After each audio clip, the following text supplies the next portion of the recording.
Mary J. Blige is scrambling after reports came out that she was involved in Diddy's freak-off parties and had intimate relations with a 15-year-old boy. Her alleged victim is speaking out about how she would fly him out to please her, and Diddy orchestrated the whole.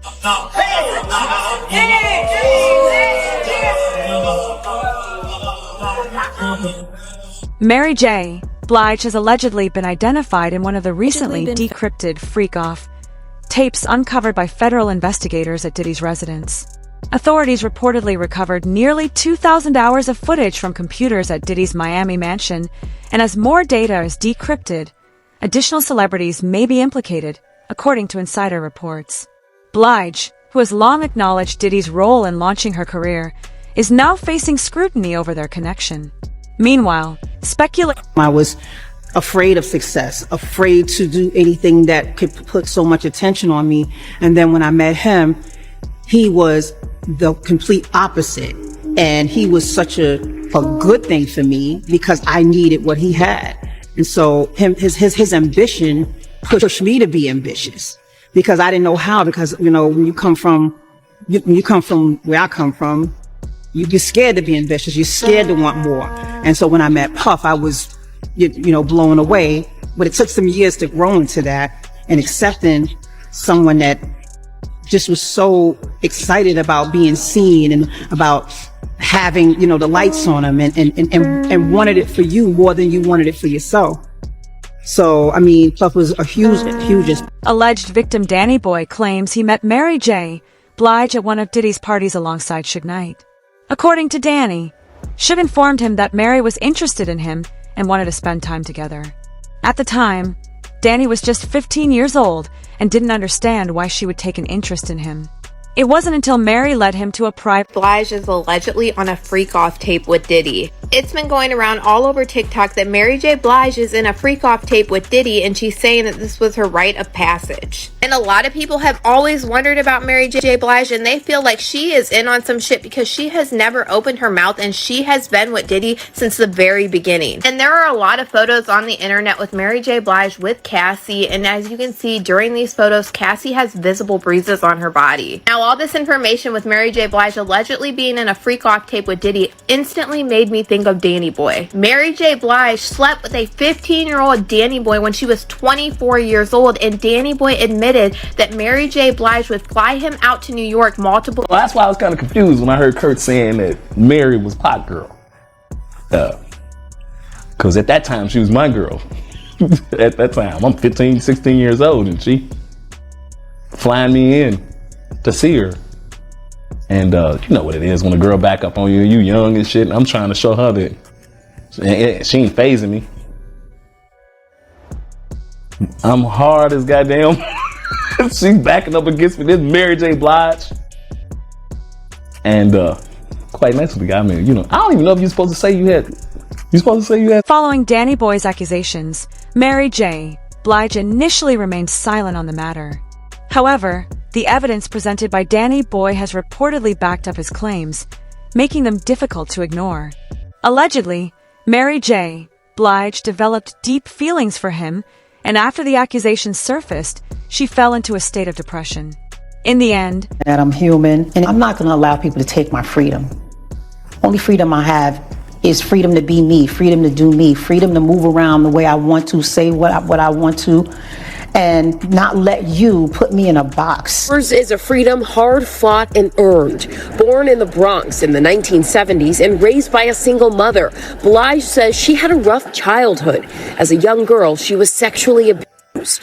She discussed the incident in 2011 on VH1's Behind the Music. When I was things may be looking bad for Mary J. Blige, but for Diddy, the situation is even worse. His longtime law firm, Grubman, Shire, Mycelas and Sachs, dropped him as a client after more than 20 years, following a federal lawsuit filed against him. Reports suggest that the firm's decision came after Lady Gaga allegedly threatened to sever ties with them if they continued representing an accused. Powered law firm of Grubman, Shire, Mycelas, and Sachs has dropped Combs as a client. Now, this is the firm of Alan Grubman, who is a very prominent entertainment lawyer that represents some very big names. The Weeknd, Madonna, Chris Brown, Paul Simon, Usher, Bruce Springsteen. In fact, by the way, Alan Grubman was inducted into the Rock and Roll Hall of Fame. He actually helped found that back in the 1980s. So it gives you an idea about how big of a powerhouse this firm is. Now let's go back to Sean Combs. So the rumor circulating is that this firm did this because singer and actress Lady Gaga had threatened to leave the firm unless they parted ways with Combs. This is according to reporting by News Nation.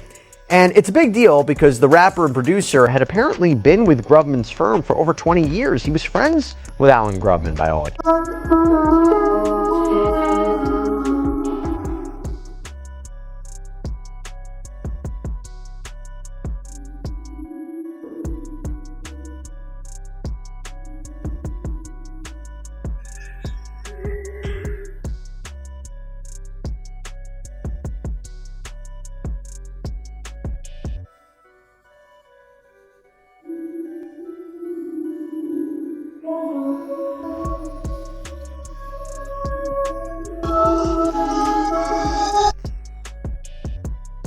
Diddy's troubles continue to escalate.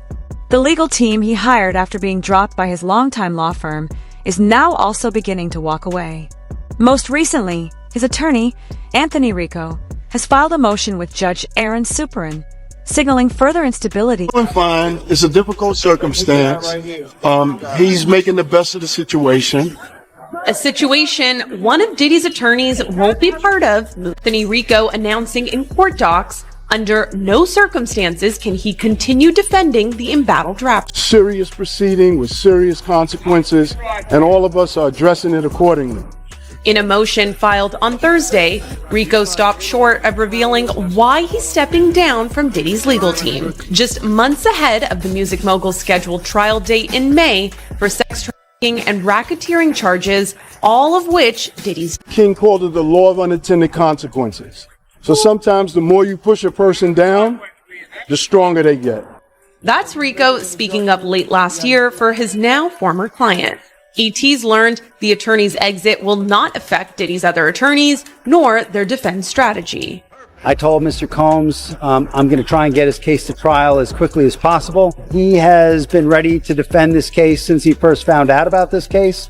Nothing has changed from his... After Diddy was arrested, Rico said he provided a high level of legal representation, but now, for reasons unknown, he can under no circumstances effectively serve in the upcoming trial. Death penalty attorney Anthony Rico. Now, while the pair joined around the same time, Anthony in a court filing on Friday said he's leaving the case. In the filing, Anthony Rico said, quote, "For the reasons set forth below, this motion for withdrawals is filed so that Sean Combs may move forward with his defense and to commence jury selection and trial without any delay. As a result of discussion with lead counsel Mark Agnifilo, this motion for withdrawal of counsel is filed. While I am aware that the local rule requires that an application for withdrawal of counsel is supported and granted, there are sufficient reasons related to protections afforded by the attorney-client privilege for brevity in my application for withdrawal as counsel in this case. Although I have provided Sean Combs with the high level of legal representation expected by the court, under no circumstances can I continue to effectively serve as counsel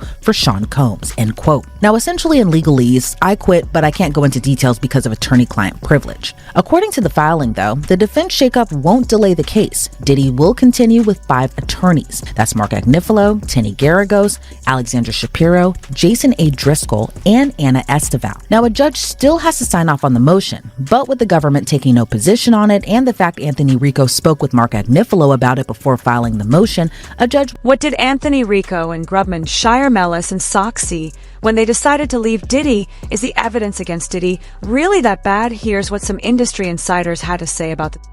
An attorney walking away. Sometimes it's because they don't get the lead chair or one of the lead chairs. Sometimes it's because a client is lying. Sometimes it's because they believe wholeheartedly that the client is going to be guilty and they don't want to be associated with that guilt because that's a loss on their record.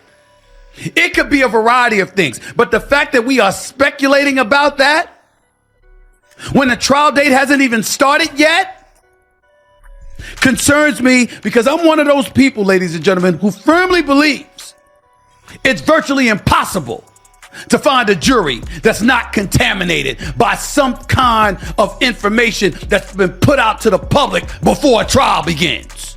I'm not one of those that believes that. May 5th is May 5th. I mean, come on now. That's more than 2 months away. Jury ain't been selected yet. You trying to tell me nobody that's on the jury will have heard that a lawyer backed out of the case? I don't know about y'all, but I find that that's not a good thing for Sean